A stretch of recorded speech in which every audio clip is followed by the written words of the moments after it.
신년 특집으로 준비한 100분 토론에서는 우리의 일터가 지금 어떠한지, 더 나은 일터가 되기 위해 바꿔야 할 것은 무엇인지 진단하고 모색해 보겠습니다. 자, 먼저 김영훈 장관님, 네. 작년에 노동자로서 반년 사셨고요. 장관으로 반년을 보내셨습니다.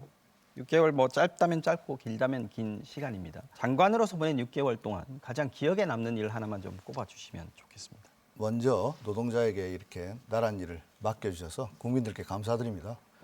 가장 기억에 남는 것은 뭐니 해도 장관 되고 나서 첫 번째 참석한 국무회의가 네. 생중계가 됐다는 건데요. 저는 생중계 되는지도 몰랐는데 또 그 의제가 노동자 생명 안전과 관련된 문제였습니다. 네. 정말 정신없이 100분 토론처럼 시간이 순식간에 흘렀는데요. 그날 저녁에 제가 문자 한 통을 받게 됐습니다. 그래서 바로 4월 달에 신안산선에서 네. 노동을 하다가 매몰되어서 극적으로 구조되었던 20대 청년의 문자였습니다. 이 친구는 4월 달에 한 분은 돌아가셨고 가까스로 구조되었는데 사실상 극심한 트라우마, 네. 그리고 큰 장애 때문에 움직이지 못하고 대인기피증도 있었습니다. 처음에는 기사가 많이 났는데 한 달, 두 달 지나니까 모두가 나를 잊는 건 아닌가. 나는 이렇게 잊혀지는구나. 네. 이렇게 생각하는 순간 TV에서 대통령께서 산재 사망 사고가 반복된다면 그것은 미필적 고의에 의한 살인 아닌가. 라고 하는 이야기를 듣고 다시 한번 살아야 되겠다. 라는 생각을 했다고 저에게 연락이 왔는데요. 저는 그 친구의 문자가 오늘날 저를 잊게 한 그런 힘이 되었고 다행스럽게 재활도 잘 하고 해서 상당히 빠른 속도로 회복하고 있습니다. 참고로 문자가 한 번씩 오는데 맨 마지막에 자신을 미래의 고용노동부 장관이라고 소개하고 있습니다. 노동부 출신 장관이 되셨으니까 또 노동자 출신 장관이 되셨으니까. 네. 그래서 저 그 청년이 가장 고맙고 보람 있는 일 중에 하나입니다. 네. 고맙습니다. 자, 이제 스몰 토크를 좀 했고요. 네. 본격적인 토론으로 들어가겠습니다. 산업재해 사망 사고가 정말로 줄어들지 않고 있습니다. 왜 그렇다고 보시는지, 지금 뭘 하고 계시는지 그를 위해서. 네, 먼저 소개를 정말 뼈아픈 부분입니다. 대통령께서 살려고 나간 일터가 전쟁터가 되어서는 되나 라고 말씀하셨고 어떻게 해서든 모든 부처가 나서서 산재 왕국이라고 하는 오명을 벗어야 우리나라가 진정한 선진국이 될 수 있다고 말씀하셨는데요. 말씀하신 같이 노동부 장관으로서 최선을 다해야 된다는 각오도 말씀드렸고 또 대통령께서 나서서 모든 부처가 힘을 합쳐라고 했는데 노동자 생명 안전을 책임지는 주무장관으로서 그 정도 각오 결의가 되어야 된다고 생각합니다. 그 마음 변함이 없습니다. 다만 송구한 것은 나름 백방으로 뛴다고 했는데 산재가 줄지 않고 오히려 일부 늘어나고 있습니다. 늘어나고 있다기보다는 늘어났다는 통계가 발표되었습니다. 다만 50억 이상, 50인 이상 50인 이상. 되는 규모가 있는 사업장에서는 우하향으로 내려오고 있는 것은 사실입니다. 그런데 이것이 어디로 이전되고 있느냐. 50억 미만, 50인 이하, 50인 미만, 특히 5인 미만, 고령자, 외국인, 우리 사회의 가장 어려운 쪽에 있는 곳으로 내려갔고 이것을 위험의 외주화라고 하는데요. 네. 결국 정부가 산재 왕국이라는 오명을 벗으려면 이 작은 사업장에 대한 지원과 대책들이 마련돼야 할 것으로 판단됩니다. 사실 저희 직장갑 119에 이제 굉장히 많은 죽고 싶다라는 막 문의가 들어오기도 해요.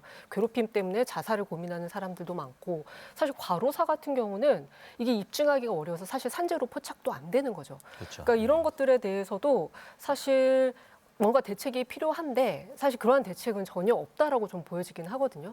그다음에 그리고 지금 당장 산업안전보건법 지금 이런 사망과 관련해서 산업안전을 위해서 만들어진 산업안전보건법도 보면은 상당수는 이 법 밖에 있어요. 뭐 지금 이 적절한지 모르겠지만 뭐 편집하실 거라 생각하고 편집 안 MBC 됩니다. 오요한나 네. 그 기상캐스터 같은 경우도 사실 직장 내 괴롭힘 때문에 사망한 것이기 때문에 산재이기도 하거든요. 근데 이분들 같은 경우에는 사실 아예 산업안전보건법에 적용이 안 되는 거예요. 네. 그러니까 실제로 일터에서 일을 하고 있는데 그 노동자들을 보호하기 위한 산업안전보건법이 실제로는 이 노동자들 전체를 커버하지 못하고 있는 문제 하나 있을 것 같고요. 그다음에 끝으로는 결국에는 이제 저는 어쨌든 변호사이기 때문에 이게 사법 시스템을 문제 지적하지 않을 수 없어요. 그러니까 이 산재와 관련해서는 근로복지공단도 되게 잘해야 되고 고용노동부도 잘해야 되고 그다음에 이제 법원의 판단도 중요한데 실제로는 기업들은 어쨌든 이렇게 돈을 이유로 사실 대형 로펌들 선임을 해가지고 산재로 인정되지 않게끔 계속해서 대응을 하고 있고 그러니까 법에 있어서의 판단도 사실 힘없는 노동자보다는 힘 있는 기업들한테 유리한 방식으로 가다 보니까 실제 산재로 인정돼야 되는 사건들이 산재로 인정되지 않는 경우들이 꽤 많이 있거든요. 그래서 이게 그냥 어떤 표면적으로 나타난 산재 결과만 가지고 따질 게 아니라 어떤 의미에서 우리 사회 아주 구조적인 문제, 원하청 문제, 그다음에 법 밖으로 밀려나는 문제, 그다음에 그 노동 집행의 문제 이런 것들 다 복합된 결과가 아닐까 싶기도 합니다. 이 다단계 하도급들 원래 건설업은 이제 건설 전문 회사가 있어서 다단계 하도급을 하면 안 됩니다. 그런데 이제 현실에서는 관행적으로 계속 하고 있는 거죠. 그런데 밑으로 내려가면 내려갈수록 사실은 안전 관리를 할 수 있는 여력도 좀 줄고 또 비용도 좀 없기 때문에 제대로 관리를 안 하다 보니까 사고가 많이 발생을 하는 것이고요. 그러니까 원청이라든지 발주사의 책임이 있어야 되는 것 아니냐 이제 그런 질문들을 많이 하시고요. 두 번째 문화적인 것은 여전히 어떤 비용이 안전보다 중요하게 다뤄진다는 것인데요. 빨리빨리 일을 하면은 일이 빨리 끝나니까 당연히 비용이 줄어듭니다. 대신에 빨리 일을 하려다 보면은 이게 안전을 위반하면서까지 일을 할 가능성이 높아지는 거죠. 한국 기업들이 외국에서도 사고가 이렇게 많이 나냐? 안 나요, 잘. 나지 않습니다. 아주 일 잘하고 안전 잘 지키는 걸로 유명한데 우리나라에서만 사고가 많은 이유는 그동안 이 안전에 대해서 비용보다 사실은 좀 후순위로 뒀기 때문에 그런 문화가 오랫동안 좀 되다 보니까 그러지 않았나 싶습니다. 그래서 중대재해처벌법이 생기지 않았습니까? 네네. 원청업체의 대표도 처벌을 할 수 있도록 법적인 책임을 질 수 있도록 형사처벌을 가능하도록 만든 건데 이거 생긴 지가 지금 시행된 지가 3년 6개월 지났거든요. 네, 맞습니다. 그 사이에 아까 말씀드린 대로 계속 줄지 않았고 네. 법에 문제가 있는 겁니까? 아니면 아까 말씀하신 대로 법원의 어떤 판결의 문제가 더 큰 겁니까? 두 가지 측면에서 살펴볼 수 있겠습니다. 첫 번째, 기소 단계에서부터 상당히 수사가 늦어집니다. 1차적으로 산업재해가 구조적 원인이 있다 보니까 중대재해처벌법으로 기소를 하려면 그 구조적 원인을 찾아내야 되는데 대통령도 지적했지만 검찰의 그런 전담 수사팀이 있던지에서 좀 수사를 신속해야 되는 문제가 있고요. 두 번째는 법원에 지금까지 양형 기준이 마련되어 있지 않는다는 것이죠. 기업은 이윤을 추구해야 되기 때문에 이게 안전을 투자하는 것이 더 이익이다라고 이익이다. 하는 우리 흔히 하는 말 금융치료가 최고의 치료 아닙니까? 산재가 났을 때는 정말 그에 상응하는 강력한 어떤 경제적 제재가 뒤따를 때 실효성이 있지 않겠나 생각합니다. 이 자리를 들어서 말씀드리고 싶은 것은 우리 국민들이 파업으로 인한 노동 손실에 대해서는 언론에서 많이 보도하는데 우리 불편한 진실은 파업으로 인한 노동 손실 일수보다 산재로 인한 노동 손실 일수가 170배 이상 많다는 사실입니다. 170배. 그렇기 때문에 산재를 줄이는 것은 노사 모두의 이익이다. 그리고 나라의 격을 올리기 때문에 나라에도 좋은 일이라는 사실을 다시 한번 말씀드리고 싶습니다. 네. 이런 얘기를 하다 보면 쿠팡 얘기를 좀 안 하기가 좀 힘들어집니다. 쿠팡이 문제의 핵심을 정확히 진단해야 합니다. 예를 들어서 주간 노동과 야간 노동의 차이를 잘 모르겠다. 그럼 얘기가 안 되는 겁니다. 주간 노동과 야간 노동의 차이를 모르면 본인을 야간만 일하면 될 것 아닙니까? 왜 전 세계적으로 야간 노동에 대해서 가산성을 주는지 분명한 차이가 있는 것이거든요. 네. 그리고 산재 은폐에 대해서도 우리 옛말에 병은 드러내놓고 이야기하라 그랬습니다. 질병입니다. 이건 사회적 질병입니다. 재난입니다. 이야기해야 되는데 숨긴다고 될 일이 아니지 않습니까? 저는 산재를 은폐하는 걸 막지 못했기 때문에 정보 유출도 막지 못했다고 봅니다. 작은 사고 못 막아서 큰 사고로 가는 겁니다. 네. 그런 차원에서 쿠팡이 지금이라도 문제의 원인을 정확히 국민들에게 정확히 이야기하고 돌아보니 우리가 이랬더구나 라고 하면 우리 국민들은 한 번 더 기회를 줄지 말지 그건 모르겠습니다만은 거기서부터 시작돼야 되는데 총체적 난국임에도 불구하고 그 원인조차 지금 못 찾거나 아니면 전가하거나 이래가지고는 고쳐쓰기가 대단히 어렵지 않나 이런 생각이 듭니다. 제가 봤을 때는 소비자를 좀 인질로 삼고 있는 거 아닌가 싶어요. 네. 그러니까 소비자에게 굉장히 싼 건 맞거든요. 다른 데에 비해서 좀 싸고 네. 빨리 아침에 갖다 주고 뭐 이런 이익을 주는데 그 이익의 원천이 어딘가를 보면은 우리는 오늘 이제 일터 문제를 다루다 보니까 장시간 노동자들이 거기서 과로해서 죽고 뭐 이런 일들도 있지만 한편으로는 쿠팡에 납품하는 기업들에게도 제값을 주지 않고 굉장히 그 뭐 표현이 그렇지만 착취하는 식으로 아주 싸게 물건을 납품하라고 하고 그걸 안 받아주면 또 받지도 않고 이런 행태를 노동자들에게 하는 것처럼 기업들에게도 하고 있는데요. 그렇게 모은 걸 가지고 사실은 소비자한테 조금 주고 본인들이 더 많이 가져간다고 생각을 해요.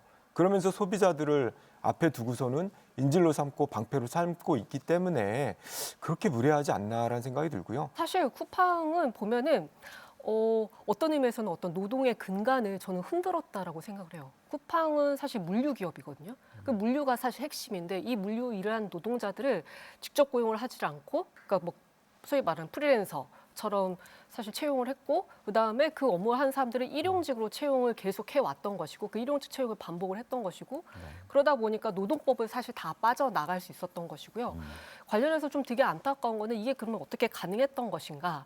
결국에는 이 똑같은 얘기일 수도 있는데 정부가 제대로 이 쿠팡의 문제를 들여다보지 않았다라는 것이요. 계속해서 쿠팡 내부에 있던 노동자들, 그다음에 외부의 단체들은 쿠팡 문제 많다. 쿠팡에서의 노동 문제를 계속해서 끊임없이 얘기를 했지만 사실 경찰에 신고를 해도 경찰 조사 되게 미적거리고 고용노동부에 신고를 해도 이번에 그 쿠팡 일용직 노동자 퇴직금 문제에서도 알 수 있겠지만 사실 위법한 취업 규칙인데 그 취업 규칙을 승인을 해주고 그리고 나서 근로감독관이 이거는 퇴직금을 지급해야 되는 게 맞겠다라고 했더니 오히려 징계를 당하고 마찬가지로 지금 검사도 그런 징계를 당하는 오히려 그런 노동자들을 위해서 뭔가를 법에 따라서 권리를 보장할 수 있도록 이야기했던 사람들이 오히려 징계를 당하거나 배제되고 그러니까 사실상 이게 어떤 의미에서는 쿠팡이 대관 업무라던가 이런 그 뭐 고용노동부, 경찰, 법원까지는 잘 모르겠습니다만 온갖 출신들이 다 모여 있는. 네, 그렇죠. 다 해서 대관으로. 사실 네. 어떤 사법이라는 무기를 시스템으로 해가지고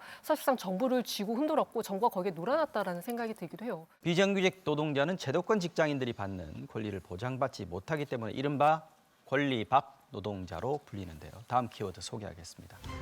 일하는 사람 기본법, 권리박 노동의 목소리 담을까입니다. 이걸 제정하려고 생각했던 이유는 헌법상 이게 기본법이라는 데 좀 오해가 있는 것 같아요. 오해라기보다는 또 뭐 견해 차이가 있는 것 같습니다. 기본법이라고 하는 것은 헌법에서 규정하고 있는 헌법적 권리를 뒷받침하는 일종의 법률이라고 볼 수 있는데요. 우리 헌법 32조는 모든 국민은 일할 권리를 가진다고 되어 있는데 모든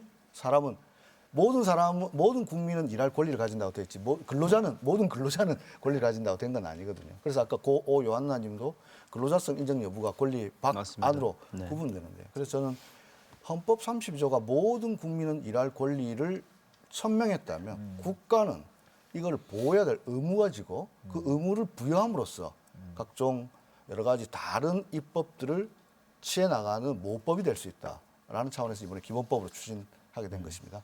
지금 이제 사실 기대를 하기도 했어요. 이제 저는 선의를 믿습니다. 대통령의 선의도 믿고 고용노동부 장관의 선의도 믿습니다. 그래서 정말 법 밖에 놓여 있는 노동자들을 끌어안기 위해서 이 법을 만들었다라고 생각을 해요.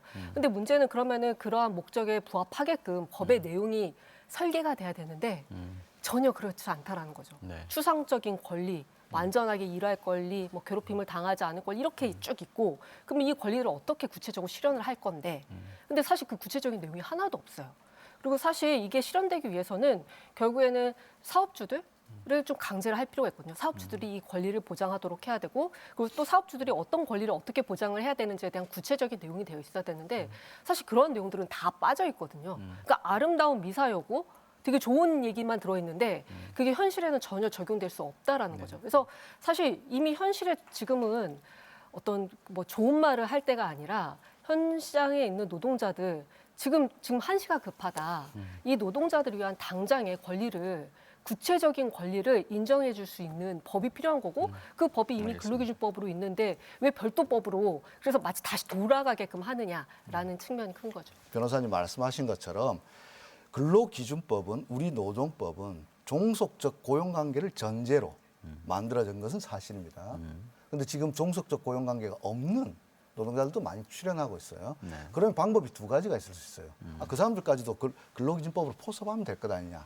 그 주장을 하시는 것 같습니다. 그래서 저희들이 그와 관련해서는 근로자 추정제라고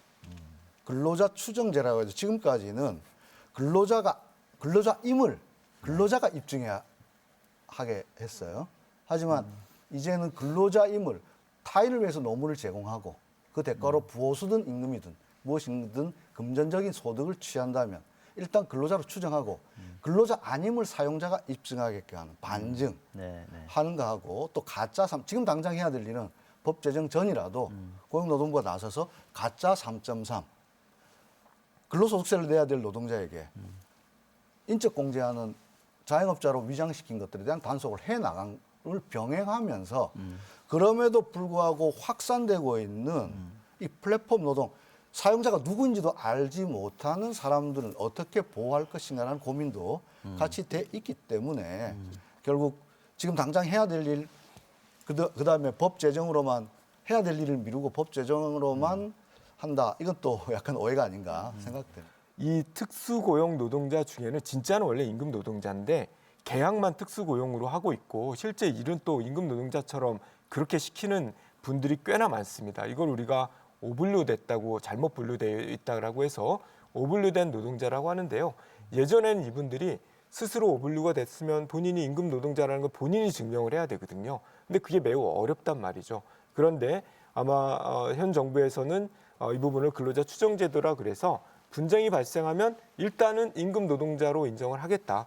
사용자가 여기에 대해서 반증을 한번 해봐라. 네. 그렇지 않으면 임금 근로자로서의 어떤 권리를 부여하겠다라고 하고 있는데요. 이런 것들을 보완적으로 활용한다 그러면 일하는 사람 기본법 또는 뭐 일터 권리 보장 기본법 같은 것은 좀 필요하다고 보고 네. 세부적인 내용은 또 다른 법에서 산안법이라든지 이런 데서 해볼 수 있지 않을까 생각을 합니다. 네. 그 관련해가지고, 그러니까 지금 전제는 그 고용노동부 장관께서 말씀하신 전제는 그거 같아요. 그러니까 어디에도 사업자를 둘 수 없는 노동자들이 존재한다. 네. 그래서 그런 사람들도 어쨌든 이 법이 포용하겠다라는 취지로 말씀하셨는데 엄밀하게 따지면 지금 일하는 사람 권리기본법에서 일하는 사람은 다른 사업을 위하여, 다른 사람의 사업을 위하여 자기가 직접 노무를 제공하고 그 보수를 받고 일하는 사람이거든요. 그러니까 실제로 사업주를 전제로 해서 만들어진 법이에요.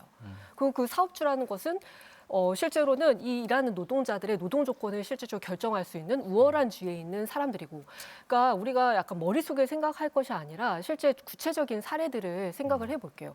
플랫폼 노동자 말씀하셨는데 플랫폼 노동자들은 어떤 의미에서는 플랫폼 기업이 정한 노동 조건과 거기에 맞춰서 사실 일을 할 수밖에 없거든요.